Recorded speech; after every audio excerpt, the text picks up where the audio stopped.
So Lori and I date back to 1980, and she was talking about the quality of empathy, where you jump into something that you're just not very good at it so that you can regenerate that sense of empathy. We were very fortunate when we started out in that we would take turns being the empathetic one in different seasons. I was a skier and she was a paddler when we met. So in one season, I had to develop empathy, and in the other one, she would have to develop the empathy. So we'd be standing alongside the river, and it would just be crazy, and I was like that, and she was all calm and collected and would help keep me poised.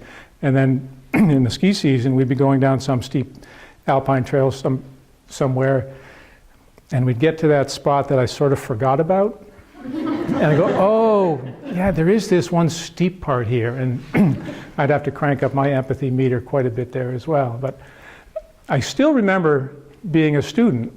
You know, I mean, many people in this room are Lori's paddling students, and I'm one of them if we do a show of hands. And I can remember being in those first days when we're in a tandem boat together. I've done the intro workshop, but that's it. And now we're in the tandem boat together, and I'm happy and all that. And we'd stop in the eddy, and dutifully she'd say, now look over your shoulder, now look downstream. You see where you got the pillow over here, and you've got the reversal and the little curler here, and this, I barely understand the language of what's coming out. And she's pointing out all these features downriver. And I nodded as if I saw any of them. Okay?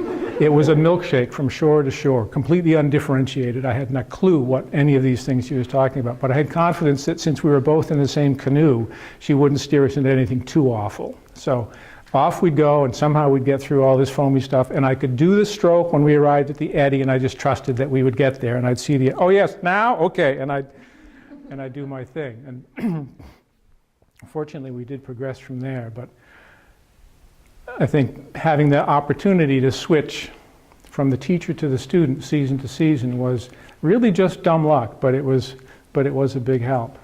And that made a big difference early on. And in those early days, pretty soon, like Lori mentioned, in 1980 she went off on a canoe trip leaving her job, and then there were these big canoe trips every other year when she'd go off to the Arctic to lead canoe trips in 82, 84, 86, 88. So a lot of our relationship in those early years was one of us being away, and in the early years it was very much Lori being away at the beginning. But then, see, you're a catch too. damn straight. That's pretty good. But as Johnson mentioned, in later years, I ended up working for the Audubon Expedition Institute, which is semester programs in the field off and away. So I was off for full semesters at a time. It ended up being quite a bit more than the time that Lori had spent on her Arctic trips. And it was interesting. I was finishing up a long stint in grad school where I had been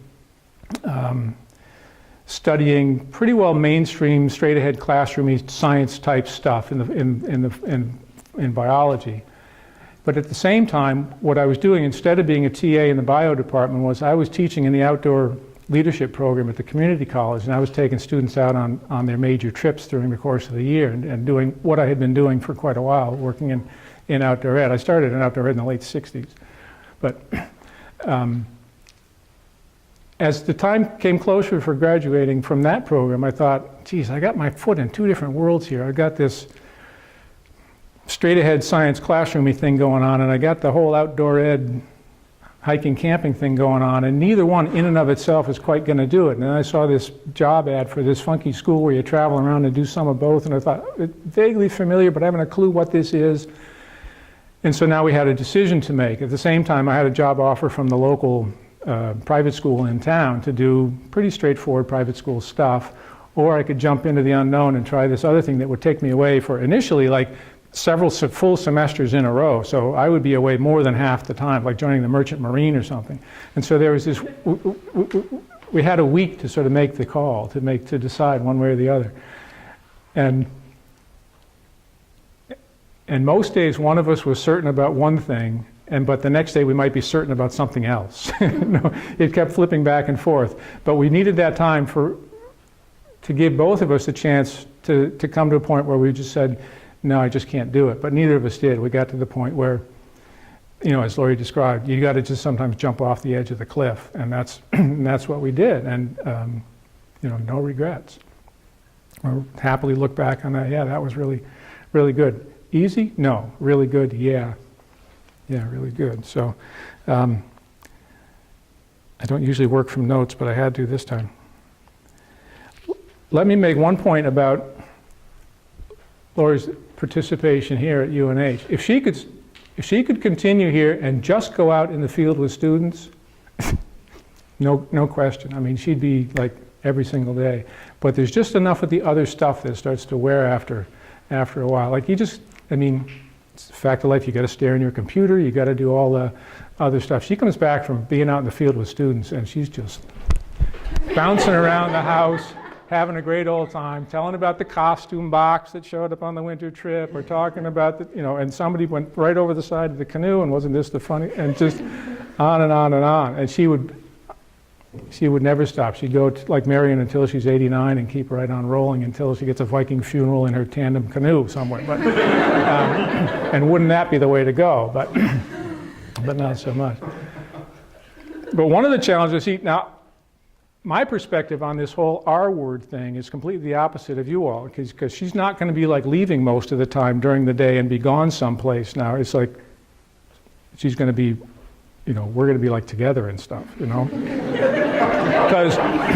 Because now, you see, she comes home at the end of the day and she says, oh, you can't believe what so-and-so did. It was the most wonderful thing that happened in class, and we sit together and we celebrate, and it's great. And then another day she comes home and she says, you can't believe what so-and-so did. And then I put on my yes, the doctor is in hat, and we do our counseling, and we work it all out, and it's fine, and then we have supper in the evening, and it's all good.